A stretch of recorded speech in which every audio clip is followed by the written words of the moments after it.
Assalamualaikum warahmatullahi wabarakatuh. Apa kabar semuanya? Semoga sehat selalu dan tetap semangat belajarnya ya. Nah, hari ini kita akan belajar materi tentang pola bilangan. Kira-kira ada yang sudah pernah belajar tentang pola bilangan sebelumnya? Nah, kalau seingat saya, kalau tidak salah, materi ini sudah sedikit dipelajari saat SD ya. Oke, selanjutnya sebelum memulai pembelajaran, akan sedikit saya sampaikan tentang tujuan pembelajaran kita. Jadi, setelah menonton video ini, diharapkan kalian akan bisa yang pertama, memahami maksud dari pola bilangan dan pola konfigurasi objek. Yang kedua, mengenal istilah-istilah pada materi pola bilangan. Yang ketiga, menentukan suku pada pola bilangan, dan yang terakhir menggeneralisasi pola bilangan menjadi suatu persamaan yang baik. Lanjut ke materi inti kita kali ini. Yang pertama akan kita bahas tentang pola bilangan dan pola konfigurasi objek. Nah, pola bilangan merupakan barisan bilangan yang pembentukannya mengikuti pola aturan tertentu. Contohnya, di sini ada dua barisan bilangan. Yang pertama, barisan bilangan 1, 3, 5, 7, dan seterusnya. Yang kedua, ada barisan bilangan 2, 4, 6, 8, dan seterusnya. Nah, kalau kita perhatikan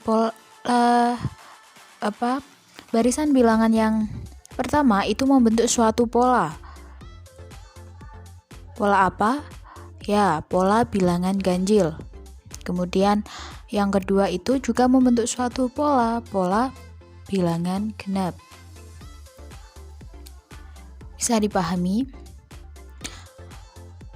Nah, kita lanjut. Kemudian apa itu pola konfigurasi objek?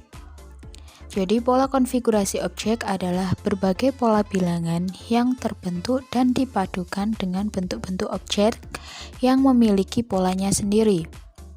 Jadi kalau pola konfigurasi objek ini itu dipadukan dengan bentuk objek. Misal ini ada lingkaran yang disusun sedemikian rupa sehingga membentuk suatu pola bilangan. Ya. Ini ada lingkaran yang disusun sedemikian rupa sehingga membentuk suatu pola bilangan. 1, 3, kemudian 9, kemudian 16.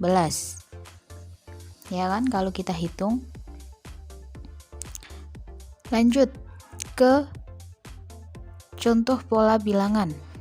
Jadi, ada beberapa contoh pola bilangan di matematika.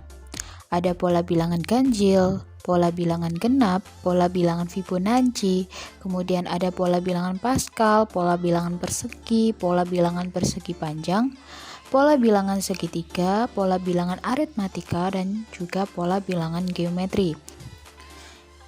Nah, istilah pada pola bilangan yang perlu kalian tahu, yang pertama ada suku, diartikan sebagai urutan bilangan atau disimbolkan dengan U besar. Kemudian ada suku ke N, diartikan sebagai urutan bilangan ke N, disimbolkan dengan U besar. Terus di bawahnya itu ada N kecilnya atau UN. Contohnya, ada barisan bilangan 1, 3, 5, 7, dan seterusnya. Nah, 1 itu disebut suku ke-1 atau suku pertama. Bisa disimbolkan dengan U1.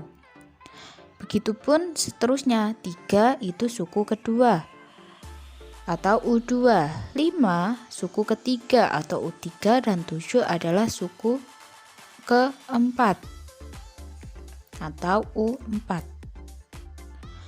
Untuk menentukan suku pada pola bilangan dapat dilakukan dengan dua cara. Yang pertama, analisa, dan yang kedua menggunakan rumus. Cara analisa di sini maksudnya adalah coba-coba ya. Ini biasa digunakan pada pola bilangan umum. Kemudian cara yang kedua yaitu menggunakan rumus digunakan pada pola bilangan khusus. Lanjut menentukan suku pola bilangan umum.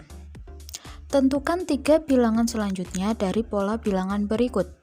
Yang pertama, ada 1, 3, 5, dan 7.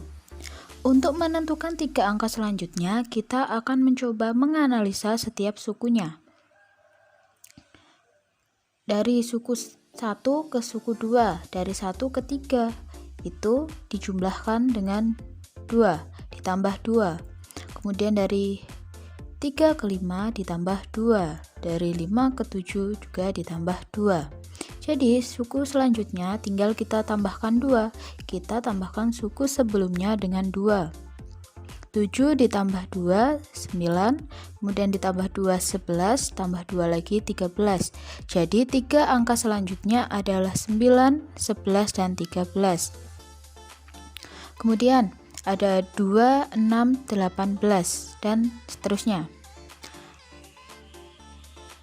2 ke 6 itu dikali 3, kemudian 6 ke 18 dikali 3. Jadi angka selanjutnya tinggal kita kalikan dengan 3. 18 dikali 3, 54. 54 dikali 3, 162. 162 dikali 3, 486. Jadi 3 angka selanjutnya adalah 54, 162, dan 486.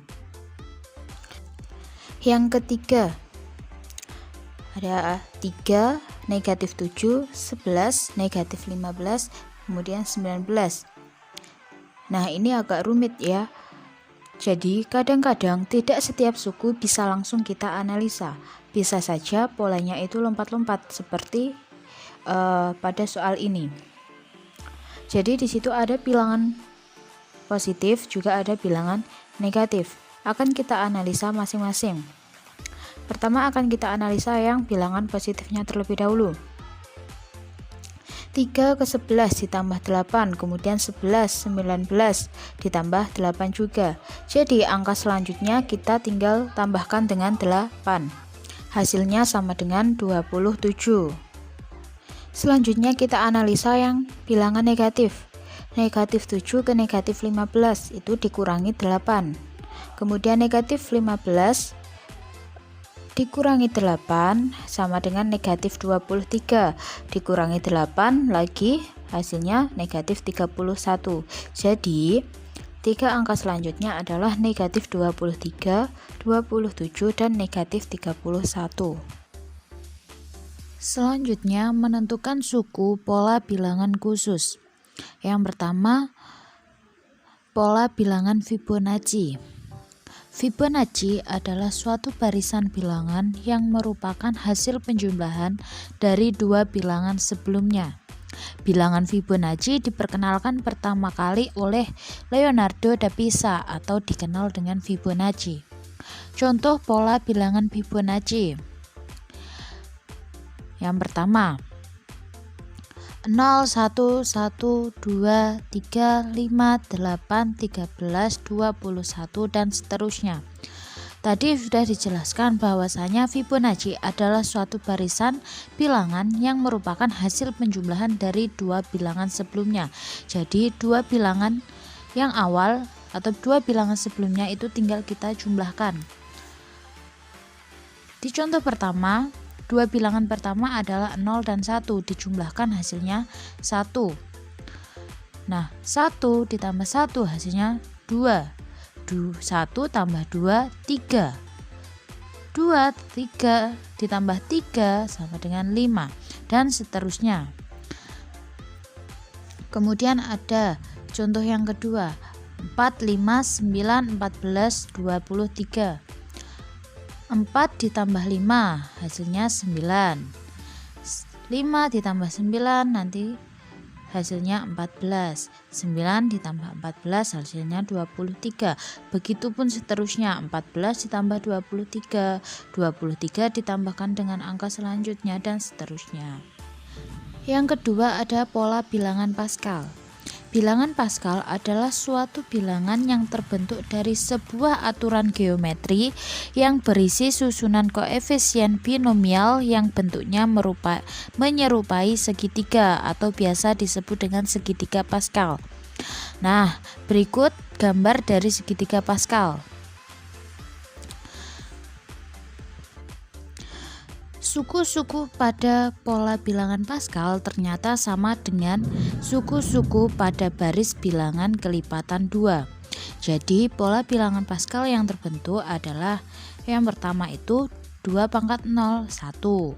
Kemudian suku yang kedua 2 pangkat 1 sama dengan 2. Suku yang ketiga berarti ya 2 pangkat 2 atau 4. Kemudian 2 pangkat 3 atau 8. Terus 2 pangkat 4 16, 2 pangkat 5, 32, dan seterusnya. Baik, sampai di sini dulu pembahasan kita tentang pola bilangan. Untuk video pembahasan dalam menentukan suku pola bilangan persegi, persegi panjang, segitiga, aritmatika, dan geometri akan kita bahas di video pembelajaran yang selanjutnya. Sekian, terima kasih. Wassalamualaikum warahmatullahi wabarakatuh.